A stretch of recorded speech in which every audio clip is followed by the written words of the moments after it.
Market में एक नया फंड आ चुका है जिसका नाम है एसआईएफ। बट ये एसआईएफ क्या होता है, एसआईएफ में कौन कौन इन्वेस्ट कर सकता है, आपके टैक्सेशन क्या होंगे, आपके रोल्स क्या, आपकी रिस्पॉन्सिबिलिटी क्या है, इस फंड को कौन हैंडल करेगा, कितना मिनिमम से आपको शुरुआत करनी है, कितना रिस्क होगा। Hi everyone, I am Sushil Aleva. आपके माइंड में बहुत सारे क्वेश्चंस होंगे। Today I am going to discuss each and everything you have to know about the SIF. तो देखिए एसआईएफ क्या है। एसआईएफ एक स्पेशलाइज इन्वेस्टमेंट फंड है, सेबी के रेगुलेशन में है। और ये फंड क्यों आया मार्केट में, सबसे पहले उसके ऊपर बात करते हैं। जो लोग म्यूचुअल फंड से बोर हो चुके हैं, म्यूचुअल फंड और पीएमएस के गैप को कम करने के लिए थोड़ा सा स्ट्रक्चर समझते हैं मार्केट में क्या है। म्यूचुअल फंड के अंदर 100 रुपए से भी स्टार्टिंग हो जाती है। बट जिन लोगों को अपना कस्टमाइज पोर्टफोलियो बनवाना है, म्यूचुअल फंड वो नहीं बनाते। म्यूचुअल फंड कहते हैं कि आप हमें पैसे दो, हम अपने तरीके से इन्वेस्ट करेंगे, देयर इज नो इंटरफेरेंस। चाहे आप एसआईपी 100 रुपए की कर रहे हैं, चाहे आप एसआईपी 1000 की कर रहे हैं, चाहे आप 1 लाख की कर रहे हैं, बट आपका इन्वॉल्वमेंट है जीरो। अब इसके अलावा पीएमएस की बात करते हैं, पोर्टफोलियो मैनेजमेंट सर्विसेज। अमीर लोगों के लिए एक नई कैटेगरी है, क्योंकि 50 लाख से शुरू होती है, इसलिए मैं कह रहा हूं हर कोई नहीं कर सकता पीएमएस। पहले टिकट साइज 25 लाख होता था, बट आजकल टिकट साइज 50 लाख से शुरू होता है, और 50 के मल्टीपल में आप कर सकते हैं। इट मींस कि एसआईएफ इन दोनों के बीच का काम कर रहा है। एसआईएफ में कम से कम 10 लाख रुपए आप लगा के शुरू कर सकते हैं। पीएमएस में आप कस्टमाइज करवा सकते थे, म्यूचुअल फंड में आप करवा नहीं सकते। अब जो म्यूचुअल फंड के सिस्टम से, म्यूचुअल फंड के प्रोसीजर से बोर हो चुका, उसको लगता है यार म्यूचुअल फंड वाले रिस्क बहुत कम लेते हैं, तो रिटर्न भी कम ही मिलेगा। पीएमएस में वो जा नहीं सकता, क्योंकि पीएमएस के लिए बहुत बड़ा पैसा चाहिए। अब उसके लिए एक बीच का फंड आ गया जिसका नाम है एसआईएफ, स्पेशलाइज इन्वेस्टमेंट फंड। अब ये फंड जो ऑलरेडी म्यूचुअल फंड कंपनीज हैं, सिर्फ उनको ही चलाने की इजाजत है। ऐसा नहीं है कि कोई भी चला लेगा। इवन पीएमएस वालों को भी ये फंड चलाने की इजाजत नहीं है। कुछ सर्टेन ईयर हो जाने के बाद ही म्यूचुअल फंड कंपनीज को भी ये फंड चलाने की इजाजत है। तो आइए देखते हैं कि एसआईएफ में और पीएमएस में क्या डिफरेंस है, एसआईएफ और एआईएफ में क्या, ये सारी चीजें आइए वन बाय वन डिस्कस करें। तो एज वी हैव डिस्कस कि सेबी के रेगुलेशन में एक मार्केट में नया फंड आया जिसका नाम specialised investment fund, as we have discuss, only for the sophisticated investors. It means HNI के लिए, हाई रिस्की प्लेयर के लिए ये फंड है। अब ये जो फंड है, ये म्यूचुअल फंड और पीएमएस के बीच का गैप जो है वो गैप कम कर रहा है। Advance strategy, why I am saying advance, क्योंकि म्यूचुअल फंड वाले सिर्फ और सिर्फ बाई एंड होल्ड करके चलते हैं, बट इस फंड के अंदर म्यूचुअल फंड शॉर्ट भी कर सकता है। शॉर्ट सेलिंग जो थोड़ा सा म्यूचुअल फंड वाले नहीं कर सकते थे, जो लोग स्टॉक मार्केट समझते हैं वो समझते हैं कि शॉर्ट सेलिंग क्या होता है। इवन फ्यूचर एंड ऑप्शंस के अंदर भी ये लोग ट्रेड कर सकते हैं। अभी तक आपने देखा होगा कि इन्वेस्टर सिर्फ बाई एंड होल्ड करके कमाता है, ऐसे म्यूचुअल फंड, बट मार्केट गिर रही है फिर क्या होगा, मार्केट साइडवे है फिर क्या होगा। तो इन दोनों केस के बीच में ये आराम से ये ट्रेड ले सकते हैं। मिनिमम इन्वेस्टमेंट 10 लाख पर स्ट्रेटजी, इट मींस 10 लाख रुपए से कम यहाँ पे शुरुआत होगी। और ये एक ज्यादा रिस्क लेगा तो ज्यादा रिटर्न भी जनरेट करने का ये लोग ट्राई करते हैं। आइए देखते हैं दोनों में क्या डिफरेंस है। जो एसआईएफ है वो 10 लाख से शुरू होता है, म्यूचुअल फंड 500 1000 रुपए से, इवन टाइम तो मैंने देखा है 100 रुपए की भी कोई एसआईपी कर रहे हैं जो स्टूडेंट्स हैं, 100 रुपए से भी शुरू हो जाता है। रिस्क लेवल म्यूचुअल फंड में लो होता है, बट एसआईएफ में एज वी ऑलरेडी डिस्कस कि यहाँ पे रिस्क लेवल हाई होता है।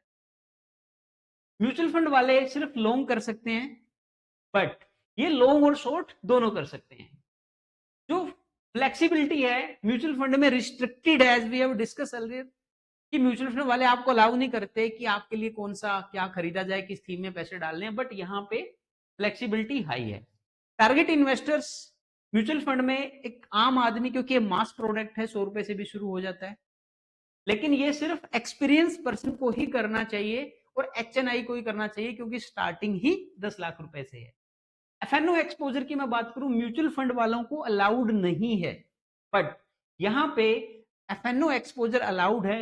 इवन 25% तो आप विदाउट हेज भी कर सकते हो। बाकी फंड मैनेजर के ऊपर डिपेंड रहेगा हेज करके वो क्या करना चाहता है। एक्सपेंस रेशो की हम बात करें, म्यूचुअल फंड के अंदर भी मैक्सिमम एक्सपेंस रेशो मींस जो भी फंड आपसे हैंडलिंग के चार्ज लिए जाते हैं 2.5% है, और यहां भी 2.5% है, यहां कोई भी डिफरेंस नहीं है। अब यहां पे देखिए कि कितना एक्सपेंस रेशो हो सकता है। जैसे म्यूचुअल फंड के लिए भी सेबी ने टेबल दे दी है, तो इनके लिए भी टेबल दे दी है सेबी ने कि अगर आपका एयूएम 500 करोड़ है तो आप 2.25% मैक्सिमम तक चार्ज कर सकते हो। अगर आपका एयूएम 250 करोड़ इट मींस कम है तो आप 2% तक ही चार्ज करेंगे। नेक्स्ट सॉरी ये 500 प्लस है, 500 plus it means next 250 crore को लेके, और जैसे जैसे आपका एयूएम बढ़ता रहेगा ऐसे ऐसे आपके एक्सपेंस रेशो कम होते रहेंगे, और मिनिमम एक्सपेंस 1.05% तक ये ले सकते हैं। इट मींस कि इसका जो मिनिमम है वो 1.05 हो गया और मैक्सिमम 2.25 हो गया। तो अभी नया प्रोडक्ट है तो मैक्सिमम पे ही मिलेगा, और 2.25 वैसे भी हम लोग ऑलरेडी पे ही कर रहे थे, तो इससे कोई ज्यादा फर्क नहीं पड़ेगा। फिर हम बात करते हैं एसआईएफ और पीएमएस के बीच में क्या डिफरेंस है, जो हमने डिस्कस किया।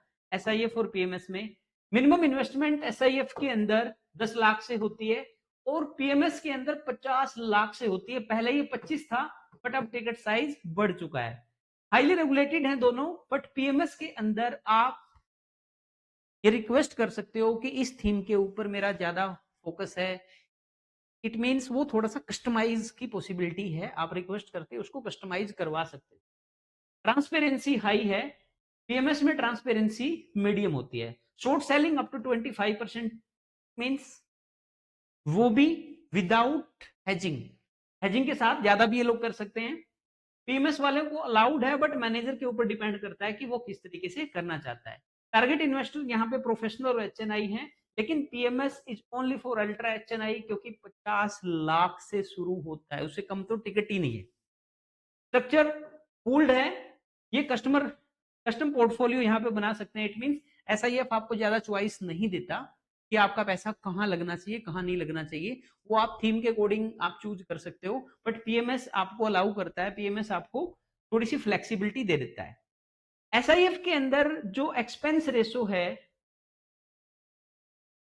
1 to 2% up to 20, it mean कि परफॉर्मेंस बेस्ड इन्वेस्टमेंट है यहाँ पे। जो फंड मैनेजर है कि एक अल्फा जनरेट किया इसके ऊपर हम इतना चार्ज लेंगे, ऐसा ये लोग कर सकते हैं। बट पीएमएस के अंदर स्ट्रिक्टली 2.5% ही वो लोग चार्ज कर सकते हैं। तो ये हमारा डिस्कशन हुआ कि एसआईएफ को लेके। अब कुछ एसआईएफ प्लेयर मार्केट में कौन कौन से हैं वो हम देखते हैं कि कई सारे नए प्लेयर आपको यहाँ पे दिखेंगे, कुछ पुराने दिखेंगे। तो क्वांट वालों का भी है long short fund by Quant mutual, Bandhan mutual fund वालों का है अरुदा के नाम से, आईटीआई म्यूचुअल फंड का है दिव्यंती, अल्टीवा का है, और कई सारे प्लेयर्स हैं। सो एक बार आपको कंपैरिजन करके जरूर देख लेना चाहिए। मंगूम हाइब्रिड लॉन्ग शॉर्ट फंड है, titanium hybrid short long fund है। तो कई सारे फंड्स हैं मार्केट में अवेलेबल हैं, बट टिकट साइज 10 लाख से ही है। For investing you have to think twice कि क्या आपके ये लिक्विडिटी के अंदर आता है या नहीं आता, और थोड़ा सा होमवर्क करके ही आप स्टार्ट कीजिए।